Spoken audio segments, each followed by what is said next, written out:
আমি তো বললাম আলহামদুলিল্লাহ ভালো আছি।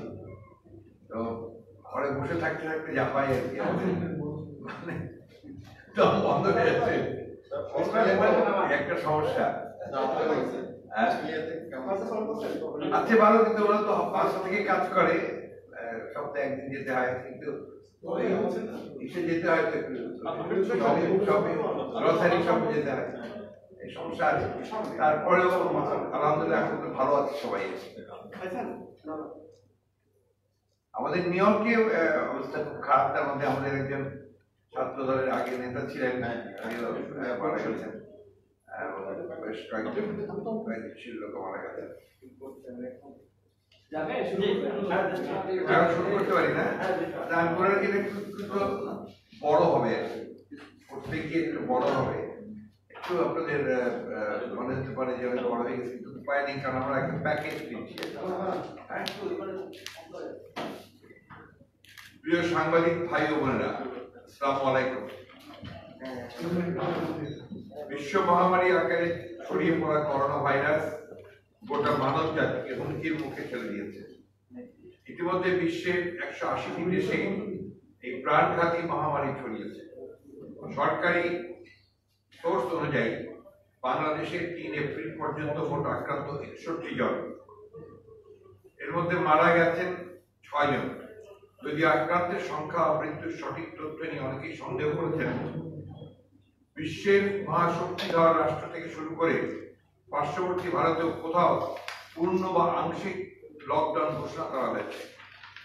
দেরিতে হলেও বাংলাদেশের পথে ক্লাবে 26শে মার্চ থেকে 4 এপ্রিল পর্যন্ত এবং পরে 9 এপ্রিল পর্যন্ত আংশিক শাটডাউন ঘোষণা করা হয়েছে। ইতিমধ্যে বাংলাদেশ করোনার তৃতীয় স্তরে পৌঁছেছে, অর্থাৎ করোনা এখন কমিউনিটি পর্যায়ে সংক্রমিত হওয়া শুরু হয়েছে। তাই বিশ্ব স্বাস্থ্য সংস্থা WHO প্রদত্ত নীতিমালা অনুযায়ী সকলকে আরো সতর্কতা অবলম্বন করতে বলা হয় এবং অবলম্বন করতে হবে। প্রিয় সাংবাদিক বন্ধুগণ, কাশি জ্বর হলেই তা করোনা নাও হতে পারে, তাই এখন প্রয়োজন পরীক্ষা পরীক্ষা আর পরীক্ষা। কিন্তু দুর্ভাগ্যজনক হলো সত্য যে সরকারের রোগ পরীক্ষা এবং আক্রান্ত পরিসংখ্যানের স্বচ্ছতা নিয়ে প্রশ্ন রয়েছে। অথচ কোরিয়া, সিঙ্গাপুর সহ যেসব দেশ স্বচ্ছতার সঙ্গে কাজ করেছে তারাই সুফল পেয়েছে। অপরদিকে বাংলাদেশে বেশিরভাগ মানুষ ঘন্টার পর ঘন্টা চেষ্টা করেও IEDCR এর হটলাইনে ফোন করে সেবা নিতে ব্যর্থ হয়েছে, কোনো প্রতিকার পাচ্ছে না।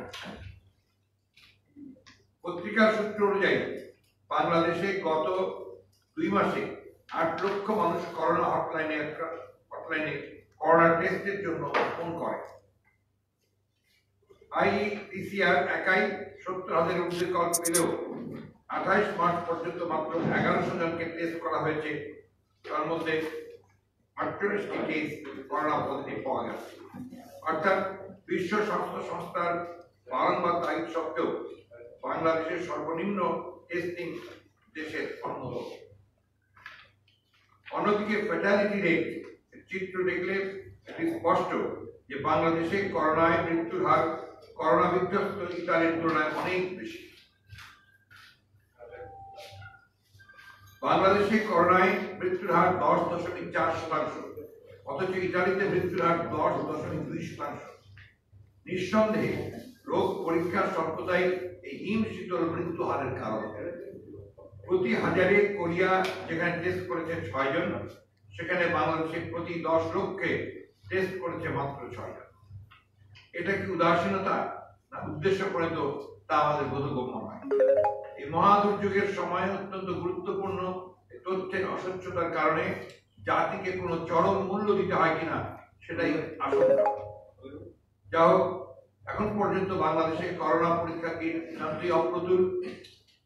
হাসপাতালগুলোতে পিপিই পরীক্ষা কিটের অভাবে সর্দি, কাশি ও শ্বাসকষ্টে আক্রান্ত চিকিৎসা করছে না।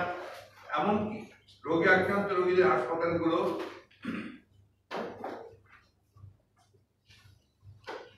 ভর্তি করছে না। এক কথায় সারা দেশে সমগ্র স্বাস্থ্য ব্যবস্থা ভেঙে পড়েছে। এখন প্রয়োজন অগ্রাধিকারের ভিত্তিতে করোনা চিহ্নিত করার জন্য বিপুল পরিমাণ পরীক্ষা কিট ও চিকিৎসক নার্সদের জন্য পিপিই পার্সোনাল প্রোটেক্টিভ ইকুইপমেন্ট সরবরাহ নিশ্চিত করা। রাজধানী, উপজেলা, জেলা উপজেলা পর্যাপ্ত সংখ্যক প্রাতিষ্ঠানিক করোনা পরীক্ষা কেন্দ্র, সম্পূর্ণ পৃথক কোয়ারেন্টাইন ও আইসোলেশন কেন্দ্র স্থাপন, পর্যাপ্ত আইসিইউ স্থাপন, ভেন্টিলেটর সরবরাহ, নিরাপদ দূরত্বে সম্পূর্ণ পৃথক হাসপাতাল স্থাপন করা। চিকিৎসক ও নার্সগণ জীবনের ঝুঁকি নিয়ে প্রাণঘাতী করোনা রোগীদের রোগ নির্ণয় চিকিৎসা নিয়ে যাচ্ছেন। মনে রাখতে হবে, মহাবিপদের ঝুঁকি থেকে চিকিৎসক নার্সদের সুরক্ষা দেয়া রোগ নিরাময়ের পূর্ব শর্ত। তাই জরুরি ভিত্তিতে করোনা চিকিৎসার সাথে সংশ্লিষ্ট সকলকে পর্যাপ্ত সংখ্যক পিপিই ও আনুষঙ্গিক টেস্টিং কিট সরবরাহ করতে হবে। প্রিয় সাংবাদিকবৃন্দ, এদিকে গণপরিবহন বন্ধ না করে সাধারণ ছুটি ঘোষণার কারণে লক্ষ লক্ষ মানুষ ঈদের মতো করে গ্রামের বাড়ি গিয়ে দেশব্যাপী করোনা সংক্রমণের ঝুঁকি অনেক বাড়িয়ে গিয়েছে। এমনকি এই সংকট মুহূর্তে ডেঙ্গু দরজায় করা না। ইতিমধ্যে গত বছরের তুলনায় ডেঙ্গু রোগী হাসপাতালে বেশি ভর্তি হচ্ছে। শাটডাউনের কারণে এডিস মশা নিধন কর্মকাণ্ড স্থবির হয়ে পড়েছে। কক্সবাজার পরীক্ষা ক্যাম্পে 11 লক্ষাধিক রোহিঙ্গা মুসলিম রিফিউজি গণবসতিপূর্ণ ছোট পরিসরে মানবেতর জীবনযাপন করছে।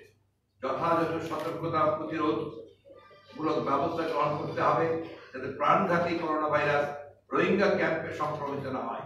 সম্প্রতি দেশে ফিরে আসা প্রবাসীদের প্রতি মানবিক আচরণ করতে হবে।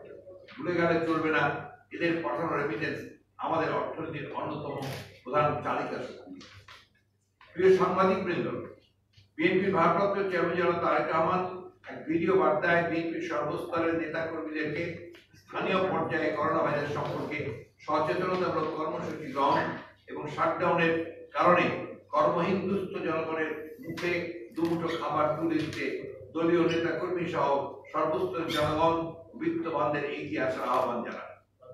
মহামারীর ভয়াবহতা অনুভব করে বিএনপি প্রথম জনগণের মধ্যে গণসচেতনতামূলক সচিত্র লিফলেট ও মাস্ক বিতরণ শুরু করে। দিনমজুর শ্রেণীর কষ্ট কিছুটা হলেও লাঘবের নিমিত্তে বিএনপি ও তার অঙ্গ সংগঠনগুলো সারা দেশে খাদ্য বিতরণ কর্মসূচি পালন করছে। দেওয়ান ফাউন্ডেশন ও ডক্টর অ্যাসোসিয়েশন অফ বাংলাদেশ হেল্পলাইনের মাধ্যমে চিকিৎসা সেবা ও সহযোগিতা প্রদান করছে। প্রতিদিন এই কার্যক্রমের পরিধি বৃদ্ধি করা হচ্ছে। ইতিমধ্যে ক্ষুদ্র পরিসরে হলেও স্থানীয় নেতা কর্মীরা এলাকা ভিত্তিক দরিদ্র জনগণের ঘরে ঘরে খাদ্য সামগ্রীর সাহায্য পৌঁছে দেওয়ার কাজ করে যাচ্ছে।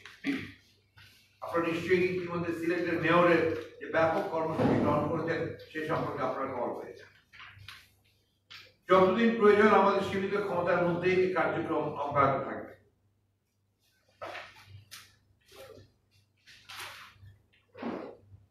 প্রিয় সাংবাদিক বন্ধুগণ, করোনা সংক্রমণ যে সকল বৈশ্বিক মহামারীর সৃষ্টি করেছে তাই নয়, এতে বিশ্বজুড়ে এক মহা অর্থনৈতিক মন্দার ঝুঁকি দেখা দিয়েছে। যুক্তরাষ্ট্র, যুক্তরাজ্য, জার্মানি, অস্ট্রেলিয়া, ভারত, কোরিয়া সহ অনেক রাষ্ট্র করোনা ভাইরাসের নেতিবাচক প্রভাবের মুখে স্ব জিডিপি একটা উল্লেখযোগ্য অংশের বড় অর্থনৈতিক রিকভারি প্যাকেজ ঘোষণা করেছে। করোনার আঘাত আসার পূর্বেই বাংলাদেশের অর্থনীতির ভঙ্গুর, নাজুক ও ঝুঁকিপূর্ণ অবস্থা নিয়ে বিশেষজ্ঞ মহল উদ্বেগ প্রকাশ করে আসছে।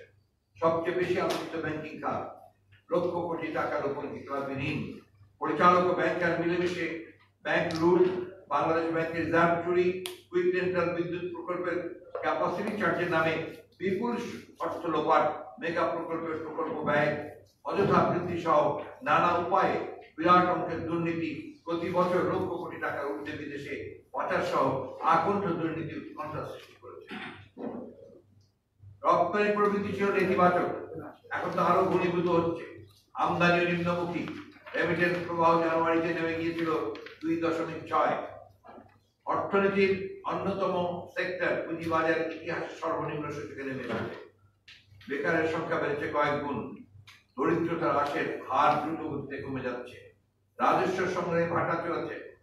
সারা বছর যে পরিমাণ অর্থ ব্যাংক খাতে নেওয়ার কথা, প্রথম 4-5 মাসেই তার চেয়ে অধিক অর্থ সরকার ব্যাংক থেকে ঋণ নিয়েছে। বিনিয়োগের ধারার ঋণাত্মক পর্যায়ে নেমে এসেছে। এক কথায় গোটা অর্থ ব্যবস্থা ধ্বংসের দ্বার প্রান্তে এসে দাঁড়িয়েছে। বর্তমানের বৈষম্যমূলক তথাকথিত উন্নয়ন, সুশাসনের অভাব ও আইনের শাসনের অভাবে ঠিক এই সময়ে যোগ হয়েছে করোনা ভাইরাসের ছোবল। এই মহামারী থেকে বেরোতে হলে সরকারের পক্ষ থেকে দ্রুত দৃশ্যমান পদক্ষেপ নিতে হবে। প্রিয় সাংবাদিক বন্ধুগণ, বিএনপির ভারপ্রাপ্ত চেয়ারম্যান বাংলাদেশের শাটডাউনের কারণে ক্ষুদ্র ব্যবসায়ী, কৃষি শ্রমিক, গার্মেন্টস শিল্প কারখানা শ্রমিক, বিভিন্ন শ্রেণী পেশার ক্ষতিগ্রস্ত মানুষকে আর্থিক সহায়তার জন্য দ্রুততার সাথে পরিকল্পনা গ্রহণ ও বাস্তবায়ন করার আহ্বান জানিয়েছেন। প্রধানমন্ত্রী তার এক সাম্প্রতিক ভাষণে গার্মেন্টস সহ রপ্তানি শিল্প কারখানা শ্রমিকদের বেতন ভাতাদির খাতে 5,000 কোটি টাকা প্রণোদনা ঘোষণা করেছেন। রপ্তানিমুখী শিল্প কারখানা শ্রমিকদের বেতন হিসাব নিলে এই প্রণোদনার পরিমাণ যথেষ্ট নয় বলে আমরা মনে করি। প্রধানমন্ত্রী তার ভাষণে সম্প্রতি শহর থেকে গ্রামে মাইগ্রেট করেছে তাদের ঘরে ফেরা কর্মসূচির আওতায় আনা হবে কিংবা তারা ভাষান্তরে যেতে পারে মর্মে বলেছেন। আমাদের জানা মতে ঘরে ফেরা কর্মসূচি ছিল শহরের চাপ কমানো ও গ্রামীণ অর্থনীতিকে শক্তিশালী করা।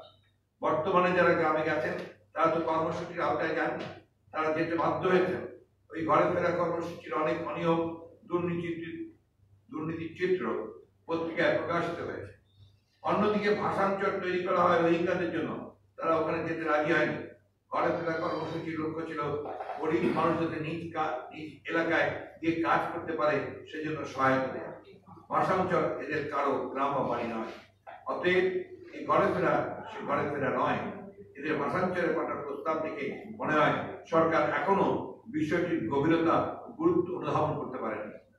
প্রধানমন্ত্রী বিলম্বে হলেও সম্প্রতি দিনমজুর ও শ্রমজীবী মানুষদের সুরক্ষার ব্যবস্থার কথা বলেছেন, কিন্তু সরকার এদের জন্য সুনির্দিষ্ট কি ব্যবস্থা নেবেন, কত টাকা এই খাতে বরাদ্দ করা হয়েছে তা উল্লেখ করেনি।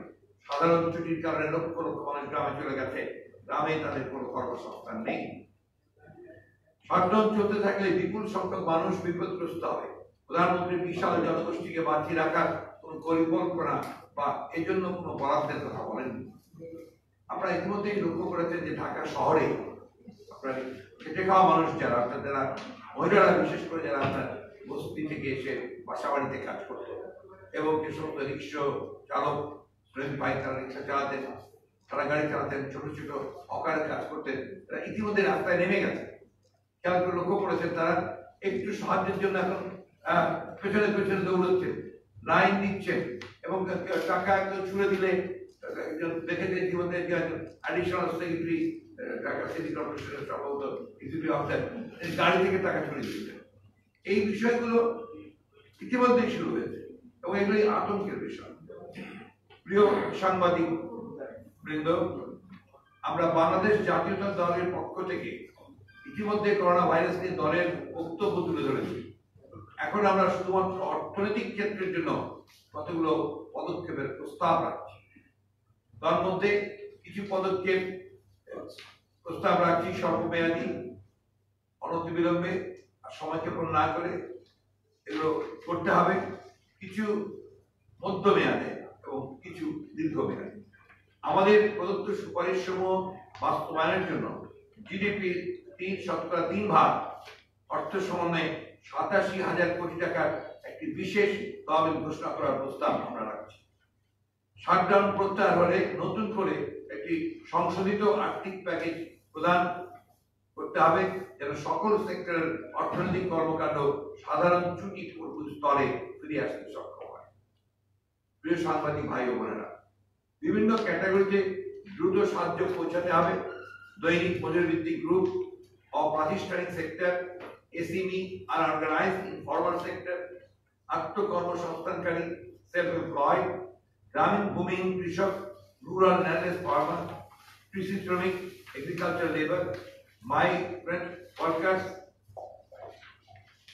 গণপরিবহন শ্রমিক, রোড সাইড ভেন্ডার, সকাল বিকেল ভিন্ন জায়গায় কাজ করে উপার্জনকারী গ্রুপ, যেটাকে আপনি গিগ ইকোনমি বলেন, ইত্যাদি। স্বল্পমেয়াদী পদক্ষেপের প্রস্তাবগুলো আমাদের দিন আনে দিন খায় এই ক্যাটাগরির সকল শ্রমিক, দিন মজুর, রিক্সাওয়ালা, ভ্যান চালক, হকার, পাশোয়ান শ্রমিক, ছিন্নমূল ভিক্ষুক, ভবঘুরে, সিএনজি ড্রাইভার, ভাড়া ভিত্তিক গাড়ি চালক, উবার পাঠাও ইত্যাদি, পরিবহন শ্রমিক, বস্তিবাসী ইত্যাদি মহামারীর কারণে ঘোষিত লকডাউনে, দুঃখিত শাটডাউন হবে, শাটডাউনে কর্মহীন হয়ে সবচেয়ে বেশি ক্ষতিগ্রস্ত হয়েছে। অনতিবিলম্বে এদের মুখে খাবার তুলে দেওয়া অপরিহার্য। এদের কারো কারো ব্যাংক অ্যাকাউন্ট থাকলেও অনেকেরই নাই, বেশিরভাগেরই নাই। স্থানীয় প্রশাসন ও সামরিক বাহিনী এবং নির্বাচিত জনপ্রতিনিধিদের মাধ্যমে এদের চিহ্নিত করে, এটা নির্বাচিত জনপ্রতিনিধি কথাটা পড়েছে, ওটা একটু দয়া করে নোট করে নেবেন। নির্বাচিত জনপ্রতিনিধি মাধ্যমে এদের চিহ্নিত করে অনবরত বিলম্বে চাল, ডাল, লবণ, তেল সহ নিত্য প্রয়োজনীয় দ্রব্যাদির ব্যবস্থা করতে হবে। দ্রব্য সামগ্রী ক্রয়ে দুর্নীতি ও জটিলতা এড়াতে অন্য সামগ্রীর পরিবর্তে নগদ অর্থ দিতে হবে। বিখ্যাত অর্থনীতিবিদ অমর্ত্য সেনের ভাষায়, নগদ টাকা দিয়ে দরিদ্ররা দুর্যোগ ভালোভাবে মোকাবেলা করতে পারে। কোন প্রকারেই রাজনৈতিক বা দলীয় লোকজনকে এই কাজে সম্পৃক্ত করা সঠিক হবে না। প্রাথমিকভাবে এপ্রিল, মে, জুন এই 3 মাসের জন্য জনপ্রতি 15,000 টাকা বরাদ্দ করে অনতিবিলম্বে ঘরে ঘরে গিয়ে অর্থ নগদ পরিশোধ করতে হবে। 1-2 স্থানীয় নির্বাচিত জনপ্রতিনিধি প্রয়োজনে সামরিক বাহিনী ও স্থানীয় প্রশাসনের তত্ত্বাবধানে প্রাথমিকভাবে 3 মাসের জন্য আশ্রয়হীনদের অস্থায়ী আবাসন, প্রয়োজনে তৈরি খাবার সরবরাহ করে তাদের দুবেলা খাবারের ব্যবস্থা করতে হবে। এই জন্য ন্যূনপক্ষে 8,000 কোটি টাকা বরাদ্দ করতে হবে। 2 সমস্ত শ্রমিক শ্রেণীকে গার্মেন্ট, প্রাতিষ্ঠানিক কাঠামোর আওতায় শিল্প, অপ্রাতিষ্ঠানিক খাত, সেবার জন্য অর্থ ও জীবনযাত্রার সমর্থন দিতে হবে। 80 লক্ষের অধিক শ্রমিক বিভিন্ন প্রাতিষ্ঠানিক ও অপ্রাতিষ্ঠানিক সেক্টরে কাজ করছে, তাদেরকে নগদ সাহায্য দিতে হবে। এটা সোশ্যাল প্রোটেকশন, সামাজিক সুরক্ষার আওতায় অতিরিক্ত অর্থের যোগান দিয়ে এখনই করতে হবে। যাদের মজুরি, বেতন বন্ধ হয়ে গেছে তাদের জন্য এটা করতেই হবে। 2.1 প্রাথমিকভাবে আগামী 6 মাস ব্যাপী সকল অপ্রাতিষ্ঠানিক সেক্টরে বা ইনফর্মাল সেক্টর কর্মরত শ্রমিকদের নগদ অর্থ সাহায্য দিয়ে জীবনযাত্রায় সমর্থন দিতে হবে। এই খাতে 6 মাসের জন্য 2 কিস্তিতে প্রথম 3 মাসে পরবর্তীতে কিস্তিতে অবশিষ্ট টাকা নগদ প্রদান করতে হবে। খাদ্য যোগানিতে দুর্নীতি ও জটিলতা এড়ানোর লক্ষ্যে খাদ্য সামগ্রী নিয়ে নগদ অর্থ না দিয়ে, খাদ্য সামগ্রী না দিয়ে নগদ অর্থ প্রদানই শ্রেয়। স্থানীয় প্রশাসনের সহায়তায় সামরিক বাহিনী অর্থ বিতরণ করবে। এখানে প্রাথমিকভাবে 10,000 কোটি টাকা বরাদ্দ প্রদান করতে হবে। ব্যাংকিং চ্যানেলে শ্রমিকদের স্ব অ্যাকাউন্টে কিস্তির নগদ টাকা পরিশোধ করতে হবে। জাতীয় পরিচয়পত্র এবং নিয়োগপত্র দেখে এদের চিহ্নিত করতে হবে। গার্মেন্টস ও রপ্তানিমুখী শিল্প শ্রমিক শ্রেণীকে ব্যাংকিং চ্যানেলের মাধ্যমে স্ব অ্যাকাউন্টে প্রাথমিকভাবে 3 মাসের একটি নগদ অর্থ সাহায্য দিতে হবে। পরবর্তীতে তা আরো 3 মাসের জন্য বৃদ্ধি করা যেতে পারে। অবশ্যই তাদের মালিক পক্ষদের টাকা বরাদ্দ না করে শ্রমিকদের ব্যাংক অ্যাকাউন্টে টাকা জমা দেওয়ার ব্যবস্থা করতে হবে, যাতে করে তারা আর্থিক সমস্যা কাটিয়ে উঠতে পারে। এই জন্য প্রাথমিকভাবে 10,000 কোটি টাকা বরাদ্দ করতে হবে। 2.3 গার্মেন্টস রপ্তানি শিল্প শ্রমিকদের ন্যায় প্রাতিষ্ঠানিক কাঠামোয় আওতায় পরিচালিত শিল্প কলকারখানা শ্রমিকদেরকে জীবনযাত্রার নগদ অর্থ সাহায্য দিতে হবে। কেননা গার্মেন্টস শিল্পের মতো এসব প্রাতিষ্ঠানিক শিল্প কারখানার শ্রমিকরাও একই দুর্যোগের শিকার। এদেরকে নগদ 6 মাসের জন্য প্রাথমিকভাবে 3 মাসের জন্য, পরবর্তীতে আরো 3 মাসের জন্য নগদ অর্থ সাহায্য করতে হবে। খাদ্য যোগানিতে দুর্নীতি ও জটিলতা এড়ানোর লক্ষ্যে খাদ্য সামগ্রী না দিয়ে নগদ অর্থ প্রদানের শ্রেয়। স্থানীয় প্রশাসনের সহায়তায় সামরিক বাহিনী অর্থ বিতরণ করবে। এ খাতে প্রাথমিকভাবে 10,000 কোটি টাকা বরাদ্দ করতে হবে। ব্যাংকিং চ্যানেলের শ্রমিকদের স্ব অ্যাকাউন্টে কিস্তির নগদ টাকা পরিশোধ করতে হবে। জাতীয় পরিচয়পত্র ও নিয়োগপত্র দেখে চিহ্নিত করতে হবে। 3, খাদ্য উৎপাদন যেন ব্যাহত না হয় সেদিকে নজর দিতে হবে। বীজ, সার, কীটনাশক, সেচ, ভর্তুকি সহ অন্যান্য সহায়তার কাজ চালিয়ে যেতে হবে। প্রয়োজনীয় অর্থ এখনই বরাদ্দ করতে হবে। এই অর্থ ব্যাংকিং ও প্রশাসনিক চ্যানেলে সামরিক বাহিনীর মাধ্যমে প্রান্তিক কৃষক সহ কৃষির সাথে সংশ্লিষ্টদের মধ্যে বিতরণ নিশ্চিত করতে হবে। এই খাতে 5,000 টাকা বরাদ্দ করতে হবে। আগামী 1 বছরের জন্য পোল্ট্রি সহ সকল ধরনের কৃষি ঋণের কিস্তি ও সুদ মকুব করতে হবে। সরকারি ও বেসরকারি প্রতিষ্ঠান প্রদত্ত সকল ক্ষুদ্র ঋণের কিস্তি আগামী ডিসেম্বর পর্যন্ত মকুব করতে হবে। প্রবাসী শ্রমিকদের প্রেরিত রেমিটেন্স আমাদের অর্থনীতির অন্যতম প্রধান পিলার। 4, ইতিমধ্যে বিভিন্ন দেশ থেকে বাধ্য হয়ে কয়েক লক্ষ প্রবাসী শ্রমিক বাংলাদেশে ফিরেছে। এই সমস্ত প্রবাসীদের প্রতি আমাদের দায়িত্ব রয়েছে। তাদের অনেকেই শূন্য হাতে দেশে ফিরতে বাধ্য হয়েছে। এদেরকে চিহ্নিত করে প্রত্যেক প্রবাসীকে 3 মাসের জন্য মাসিক 15,000 টাকা আপদকালীন আর্থিক সাপোর্ট প্রদান করতে হবে, যাতে করে তারা যথাসময়ে বিদেশে স্বীয় কর্মস্থলে ফেরত যেতে পারে। এই জন্য এই খাতে 1,000 কোটি টাকা বরাদ্দ করতে হবে। স্বাস্থ্য খাত এবং যারা করোনা মোকাবেলার সাথে প্রত্যক্ষভাবে যুক্ত সেসব হাসপাতাল ও সম্পৃক্ত প্রতিষ্ঠানের জন্য প্রাথমিকভাবে 15,000 কোটি টাকা বরাদ্দ করতে হবে। করোনা মোকাবিলার সঙ্গে যারা যুক্ত যে সকল ডাক্তার, নার্স ও স্বাস্থ্যকর্মীদের জীবন ঝুঁকির বিবেচনায় জরুরি ভিত্তিতে তাদের স্বাস্থ্য বিমার ব্যবস্থা করতে হবে। আগামী 3 মাসের জন্য প্রতি চিকিৎসকদের জন্য 1 কোটি, নার্সদের জন্য 75 লক্ষ ও স্বাস্থ্যকর্মীদের জন্য 50 লক্ষ টাকার বিমার বিপরীতে প্রিমিয়াম সরকার বহন করবে। করোনা চিকিৎসক, নার্স সংশ্লিষ্ট হাসপাতালের রোগীদের চিকিৎসার সাথে প্রত্যক্ষভাবে সংশ্লিষ্ট চিকিৎসা সহকারীদের জরুরি ভিত্তিতে দ্রুত গতিতে পিপিই, করোনা পরীক্ষার কিট, আনুষঙ্গিক ঔষধ ও সর্বাধিক ও দ্রব্যাদি সরবরাহ নিশ্চিত করতে হবে। 5.3, রাজধানী, জেলা, উপজেলা পর্যায়ে করোনা রোগীদের জন্য পৃথক হাসপাতাল স্থাপন, চিহ্নিতকরণ, পৃথক কোয়ারেন্টাইন, আইসোলেশনের ব্যবস্থা নিশ্চিত করতে হবে। 5.4, সংশ্লিষ্ট চিকিৎসক, নার্সদের করোনা পরীক্ষা সংক্রান্ত প্রয়োজনীয় প্রশিক্ষণ জরুরি ভিত্তিতে পর্যাপ্ত জনবল নিশ্চিত করতে হবে। 5.5, দ্রুততম সময়ে করোনা ভাইরাসের টেস্টিং কিট দেশে পর্যাপ্ত পরিমাণে আমদানি ও উৎপাদনের ব্যবস্থা করতে হবে। 5.6, দ্রুততম সময়ের মধ্যে নতুন আইসিইউ স্থাপনের জন্য ভেন্টিলেটর সহ উন্নত সামগ্রী শুল্ক মুক্ত আমদানি ব্যবস্থা করতে হবে। প্রয়োজনে কমিউনিটি সেন্টার, কনভেনশন হল ও রাজধানীর বড় বড় শূন্য আবাসিক হোটেলগুলোকে সাময়িকভাবে হসপিটালে রূপান্তরিত করে জরুরি স্বাস্থ্য সেবা প্রদান নিশ্চিত করতে হবে। প্রয়োজনে করোনা আক্রান্তদের নদীতে ভাসমান জাহাজে এই আইসোলেশনের মাধ্যমে চিকিৎসা সেবা দেওয়া যেতে পারে, যাতে আক্রান্তের হার কমে আসে। 6, বয়স্ক, নারী, বিধবা, প্রতিবন্ধী, ষাটোর্ধ্ব বয়স্কদের আগামী 3 মাসের জন্য প্রতি মাসে জন প্রতি 5,000 টাকা করে নগদ অর্থ বিতরণ করতে হবে। এ খাতে আপাতত 2,000 কোটি টাকা বরাদ্দ করতে হবে। 7, দারিদ্র্য সীমার নিচে থাকা পরিবারগুলোকে আগামী 3 মাসের জন্য বিনামূল্যে রান্নার গ্যাস ভর্তি সিলিন্ডার সরবরাহ করতে হবে। সাধারণ ছুটি ঘোষণার প্রেক্ষিতে লক্ষ লক্ষ মানুষ গ্রামে চলে গেছে। গ্রামে তাদের কোনো কর্মসংস্থান নেই। শাটডাউন চলতে থাকলে ওই সময় বিপদগ্রস্ত এই জনগোষ্ঠীর মুখে খাবার তুলে দিয়ে এদের বাঁচিয়ে রাখতে হবে। স্থানীয় প্রশাসন ও সামরিক বাহিনীর মাধ্যমে এদের আপৎকালীন ভাতা হিসেবে প্রাথমিকভাবে 1 মাসের জন্য মাথা পিছু 5,000 টাকা করে অর্থ প্রদান করতে হবে। প্রয়োজনে এর সময়সীমা বৃদ্ধি করতে হবে। অবিলম্বে দেশের বরেণ্য অর্থনৈতিক সমন্বয়ে একটি আপৎকালীন টাস্ক ফোর্স গঠন করতে হবে। এটা খুব জরুরি, আমরা বলছি, জোর দিচ্ছি। অবিলম্বে দেশের বরেণ্য অর্থনৈতিক সমন্বয়ে একটি আপৎকালীন টাস্ক ফোর্স গঠন করতে হবে। প্রিয় সাংবাদিকবৃন্দ, এখন আমি মধ্যমেয়াদী প্রস্তাবগুলো স্থাপন করছি।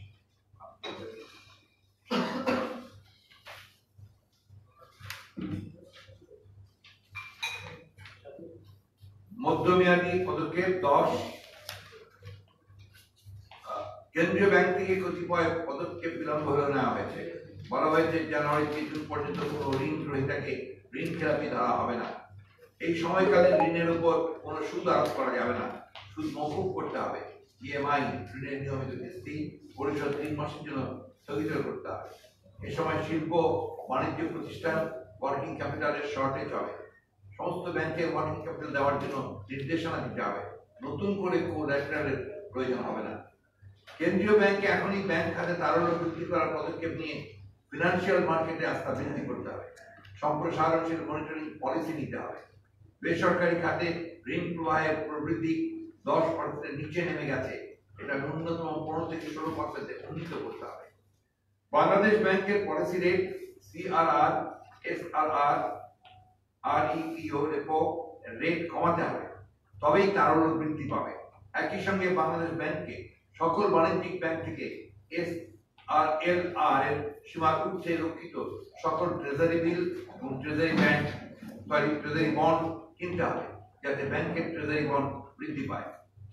13 বাংলাদেশ ব্যাংকে ক্ষুদ্র মাঝারি শিল্পের জন্য, বিশেষ করে দেশের জন্য ব্যবহৃত পণ্য প্রস্তুতকারী প্রতিষ্ঠানের জন্য রিফাইন্যান্স করতে হবে। ন্যূনতম 10,000 কোটি টাকার ফান্ড তৈরি করে সর্বোচ্চ শতকরা 3% হারে ব্যাংক ও আর্থিক প্রতিষ্ঠানকে ঋণ দিতে হবে, যেটা সর্বোচ্চ 5% শিল্প প্রতিষ্ঠান ও ব্যবসায়ী প্রতিষ্ঠান ঋণ হিসাবে পেতে পারে। 13.1 ব্যবসায়ী অচলাবস্থার কারণে যে সকল এসএমই অর্থ প্রবাহ সমস্যায় পড়েছে তাদেরকে সুনির্দিষ্ট রিলিফ প্যাকেজ দিতে হবে। যেমন আপৎকালীন সময়ে এসএমই গুলোকে কর রেওয়াজ দিতে হবে, ঋণ পরিশোধ স্থগিত রাখতে হবে, বিদ্যুৎ ও অন্যান্য বিল পরিশোধের মেয়াদ বৃদ্ধি এবং প্রয়োজনে সেক্টর ভিত্তিক সাবসিডি প্রদান করতে হবে। এসএমই গুলোকে এই দুর্যোগ মোকাবেলায় পৃথক ক্রেডিট লাইন বরাদ্দ করে তাদের জন্য পর্যাপ্ত ক্রেডিট ফ্লো নিশ্চিত করতে হবে। রাজস্ব নীতি অর্থনীতি একটি গুরুত্বপূর্ণ বিষয়। সরকারের ব্যয় সংযত করতে হবে, অপচয় বন্ধ করে সেই অর্থ দিয়ে রপ্তানিমুখী শিল্প, ঔষধ শিল্প এবং অন্যান্য প্রয়োজনীয় শিল্পকে আর্থিক প্রণোদনা দিতে হবে। বিশেষ করে কর নীতি আওতায় কর্পোরেট কর, আপৎকালীন সময়ের জন্য কর মকুব করা, ব্যক্তিগত ব্যবসা প্রতিষ্ঠানের নিকট হতে অ্যাডভান্স ইনকাম ট্যাক্স আদায় বন্ধ করতে হবে। সরকারি অর্থ সংকলন করার জন্য এডিপি থেকে অপ্রয়োজনীয়, অনুৎপাদনশীল ও কম গুরুত্বপূর্ণ প্রকল্প বাদ দিতে হবে। অপচয় বন্ধ করতে হবে, কঠোর কৃচ্ছতা অবলম্বন করতে হবে। মেগা প্রকল্পগুলো অর্থ ব্যয় কিছুটা মন্থর করা যেতে পারে। সরকার মন্ত্রী পরিষদ সচিব কতগুলো পদক্ষেপ ঘোষণা করেছেন, প্রায় সবগুলি প্রশাসনিক পদক্ষেপ জেলা ও স্থানীয় পর্যায়ে সরকারি কর্মকর্তাদের দায়িত্ব বন্টন। কোনো অর্থের বরাদ্দ নেই। এগুলো শুধুই কথামালা, বাস্তবায়ন হলেও কোনো ইতিবাচক প্রভাব ফেলবে না। সরকারকেই অর্থ নিয়ে এগিয়ে আসতে হবে। কর্পোরেট সেক্টর এবং বড় বড় শিল্প খাতকে জাতীয় এই দুর্যোগ মোকাবেলায় অর্থায়নে এগিয়ে আসতে হবে, এটা তাদের সামাজিক দায়িত্ব। এ সময় বিভিন্ন মানব হিতৈষী ফিলান্থ্রপিক গ্রুপ ও এনজিও মানব সেবামূলক কর্মকাণ্ড চালিয়ে যেতে পারেন। ইতিমধ্যে সীমিত আকারে হলেও বেসরকারি উদ্যোগ পরিলক্ষিত হচ্ছে, যা উৎসাহব্যঞ্জক। 16 যেসব দেশে আমাদের প্রবাসী শ্রমিক রয়েছে, এখনই সেসব দেশের সরকারের সঙ্গে আলোচনা করে প্রবাসীদের চাকরি সুনিশ্চিত করতে হবে, তাদেরকে যেন ছাঁটাই না করতে হয়, পেয়া। 17 মহামারীর পর সম্ভাব্য বিপর্যয় এড়াতে হলে কৃষি ক্ষেত্রে সহায়তা জোরদার করতে হবে। আগামী মৌসুমে স্থানীয় বাজার থেকে কৃষক পর্যায়ে পর্যাপ্ত খাদ্য ক্রয় করে মজুত করতে হবে। আমাদের মনে রাখা প্রয়োজন, বিশ্ব মহামারীর কারণে খাদ্য রপ্তানিকারক দেশগুলো খাদ্য রপ্তানি করতে পারবেন কিনা সে সম্পর্কে আমরা নিশ্চিত নই। এই খাতে প্রাথমিকভাবে 5,000 কোটি টাকা বরাদ্দ করতে হবে। অসাধু ব্যবসায়ী, মজুতদার ও দালাল শ্রেণীর লোকজনদের নজরদারিতে রেখে সুষ্ঠু বাজার ব্যবস্থা, উৎপাদন ও সরবরাহ চেইন নির্বিঘ্ন করতে হবে। 19 অবিলম্বে সরকারকে বিশ্ব bank, Asian development bank, Islamic development bank ও আইএমএফ সহ দ্বিপাক্ষিক আন্তর্জাতিক সংস্থার সাথে যোগাযোগ করে অর্থ সংগ্রহ করতে হবে। 20 প্রভিডেন্ট ফান্ড এবং গ্র্যাচুইটি জন্য জমা দুর্যোগকালীন সময় পর্যন্ত স্থগিত করতে হবে। 21 আত্মকর্মসংস্থান সৃষ্টিকারী ব্যক্তিদের, সেলফ এমপ্লয়েড এবং স্টার্টআপদের job creators not job seekers. সব কর্মকাণ্ড স্থগিত হয়ে যাওয়ার প্রেক্ষিতে তাদেরকে প্রাথমিকভাবে 3 মাসের জন্য আর্থিক সহায়তা দিয়ে বাকি রাখতে হবে। ব্যাংকিং জানালে মাসিক কিস্তিতে এই অর্থ প্রদান করতে হবে। এই জন্য 3000 কোটি টাকা বরাদ্দ করতে হবে। স্টার্টআপের সকল ধরনের কর পরিশোধের মেয়াদ বৃদ্ধি করতে হবে। শাটডাউনের কারণ কৃষক তাদের উৎপাদিত ফসল বাজারজাত করতে পারছেন না, তাই উৎপাদিত কৃষি পণ্যের মিনিমাম সাপোর্ট প্রাইস নিশ্চিত করে দুর্যোগগ্রস্ত কৃষকদের বাঁচিয়ে রাখতে হবে। খাদ্য প্রবাহ ফুড চেইন যেন বন্ধ না হয়ে যায় তা নিশ্চিত করতে হবে। 23 গণতন্ত্র, মানবাধিকার, আইনের শাসন, স্বাধীন মত প্রকাশের অধিকার, তথ্য প্রবাহ, জনমতামত তুলে ধরে বিভিন্ন প্রিন্ট ইলেকট্রনিক মিডিয়া সাংবাদিক কর্মীরা অনেক সময় জীবনের ঝুঁকি নিয়ে অত্যন্ত গুরুত্বপূর্ণ সামাজিক দায়িত্ব পালন করে আসছে। করোনা ভাইরাস মহামারীতে সংবাদ কর্মীরা নানাভাবে ক্ষতিগ্রস্ত হচ্ছে। সাংবাদিকদের পক্ষ থেকে সরকারের কাছে যে আর্থিক প্যাকেজ পেশ করা হয়েছে তার অধিকাংশই যুক্তিসঙ্গত। দেশের এই ক্রান্তিকালে ইতিবাচক মনোভাব নিয়ে সাংবাদিকদের আর্থিক দাবিগুলো সুবিবেচনা করতে হবে। প্রিয় সাংবাদিক বন্ধুগণ, এবার দীর্ঘমেয়াদী কিছু প্রস্তাব আমরা রাখছি। দীর্ঘমেয়াদী পদক্ষেপ 24 বাংলাদেশ ব্যাংক সকল ব্যাংকিং ও অর্থনৈতিক ব্যবস্থার অভিভাবক হিসেবে দেশের প্রধান আর্থিক শৃঙ্খলা ও নিয়ন্ত্রণকারী প্রতিষ্ঠান। সরকারের অযাচিত হস্তক্ষেপের কারণে বাংলাদেশ ব্যাংক স্বাধীনভাবে দায়িত্ব পালনের ঐতিহ্য ধরে রাখতে পারেনি। বৃহত্তর জাতীয় স্বার্থে বাংলাদেশ ব্যাংকে তাদের মৌলিক ভূমিকা ফিরে এসে বিধ্বস্ত ও বিশৃঙ্খল অর্থনৈতিক ব্যাংকিং ব্যবস্থায় যথাযথ শৃঙ্খলা ফিরিয়ে আনতে হবে। 24-1 এই জন্য আর্থিক ব্যাংকিং ও কর ব্যবস্থার প্রয়োজনীয় সংস্কার কম করতে হবে। স্বল্প ও দীর্ঘমেয়াদী কাঠামোগত নীতি স্ট্রাকচারাল পলিসি গ্রহণ করতে হবে। 25 ভবিষ্যতে প্রবাসী বাংলাদেশিদের মধ্যে যারা বাস্তব কারণে দেশে ফিরতে বাধ্য হবেন তাদেরকে সহজ শর্তে আর্থিক সহায়তা দিতে হবে, যেন তারা আত্মকর্মস্থানের ব্যবস্থা করে নিজের অর্থনীতির উন্নয়নে সাধনে তৃপ্ত হতে পারে। ভবিষ্যতে বিশ্বব্যাপী অপ্রতিরোধ্য সংক্রামক রোগ ও মহামারীর কারণে রোগ নির্ণয় ও স্বাস্থ্যসেবা ক্ষেত্রে বড় ধরনের ট্রান্সফরমেশন হয়েছে। এই পটভূমিকায় দেশে ইবোলা, ডেঙ্গু বা করোনা ভাইরাসের মতো মহামারী মোকাবেলায় যথাযথ সক্ষমতা গড়ে তুলতে দক্ষ ও প্রশিক্ষিত জনবল, পরীক্ষা কিট, পিপিই, ভেন্টিলেটর, আইসিইউ ও আধুনিক চিকিৎসা যন্ত্রপাতি সম্বলিত পর্যাপ্ত সংখ্যক পৃথক বিশেষায়িত হাসপাতাল প্রতিষ্ঠা করতে হবে। এরা যুদ্ধাবস্থার মতো যে কোনো পরিস্থিতির মোকাবেলায় সর্বদা প্রস্তুত থাকবে। 26-1 দেশে ভবিষ্যতে সরকারি ও বেসরকারি উদ্যোগে ভেন্টিলেটর নির্মাণ শিল্প গড়ে তুলতে হবে। ইউনিভার্সাল হেলথ কেয়ার নিশ্চিত করার লক্ষ্যে যে বিপুল বিনিয়োগ প্রয়োজন তা বাস্তবায়নে স্বাস্থ্য খাতে বরাদ্দ বিএনপি ঘোষিত ভিশন 2030 মোতাবেক জিডিপির 5%-এ উন্নীত করতে হবে। আমাদের সুপারিশগুলো জরুরিভাবে বাস্তবায়নের জন্য সরকার ও সংশ্লিষ্ট মহলের প্রতি উদাত্ত আহ্বান জানাচ্ছি। প্রিয় সাংবাদিকবৃন্দ, বাংলাদেশ সহ সারা বিশ্বে করোনায় আক্রান্ত হয়ে এ পর্যন্ত যারা মৃত্যুবরণ করেছেন আমরা তাদের বিদেহী আত্মার শান্তি ও মাগফিরাত কামনা করছি। সেই সাথে তাদের পরিবারের প্রতি গভীর সমবেদনা জানাচ্ছি। জীবনের ঝুঁকি নিয়ে যেসব চিকিৎসক, নার্স ও স্বাস্থ্যকর্মীরা এবং স্বেচ্ছাসেবীরা করোনায় আক্রান্তদের সেবা দিয়ে যাচ্ছেন, যেসব সংবাদকর্মীরা মহামারীর নিউজ তথ্য চিত্র কভার করছেন, জাতির পক্ষ থেকে আমরা তাদের অশেষ কৃতজ্ঞতার ধন্যবাদ জানাচ্ছি। আমরা দলের পক্ষ থেকেও তাদেরকে অশেষ কৃতজ্ঞতার ধন্যবাদ জানাচ্ছি। দেশের এই ক্রান্তি লগ্নে জীবনের ঝুঁকি নিয়ে দেশপ্রেমিক সামরিক বাহিনী, আইন শৃঙ্খলা বাহিনীর সদস্যবৃন্দ যে গুরুত্বপূর্ণ দায়িত্ব পালন করছেন তাদের প্রতি আমাদের কৃতজ্ঞতা রইল। বিশ্বব্যাপী সকল বিজ্ঞানী, রোগ তত্ত্ব বিশেষজ্ঞ, গবেষকবৃন্দ মানব সভ্যতা বাঁচিয়ে রাখতে নিরলসভাবে কাজ করে চলেছেন, তাদের প্রতি আমাদের গভীর শ্রদ্ধা ও কৃতজ্ঞতা। এই মুহূর্তে দেশের জনহিতৈষী বিত্তবানদের প্রতি উদাত্ত আহ্বান, গৃহবন্দী কর্মহীন দুস্থ জনগণের পক্ষে খাবার তুলে দিতে এগিয়ে আসুন।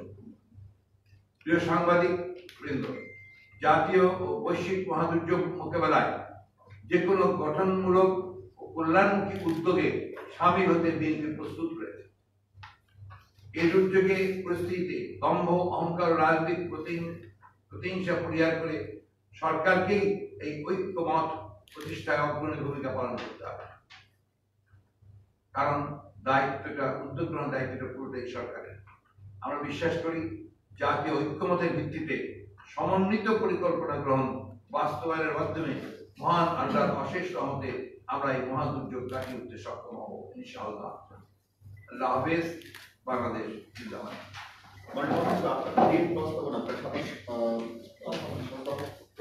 সরকারের কাছে তারা গণমাধ্যমে বলেছেন সরকারের কাছে কোনো কপি পাঠাবেন কিনা, আমরা এই কপি সরকারের কাছে পাঠাবো। অনেক ধন্যবাদ আপনাদেরকে, কষ্ট করে এসছেন এবং আবার বলছি সবাই একটু সুস্থ থাকার চেষ্টা করবেন, সুস্থ থাকবেন, কারণ সময়টা বাড়বে। আচ্ছা, একটা বিষয় একটু ক্লারিফিকেশন এর জন্য, তার মানে কি বিএনপি আসলে ঐক্যের ডাক দিচ্ছে রাজনৈতিক প্রতিহিংসা পরিহার করে? আমরা স্পষ্টভাবে বলছি কথা, তাই না? Thank you.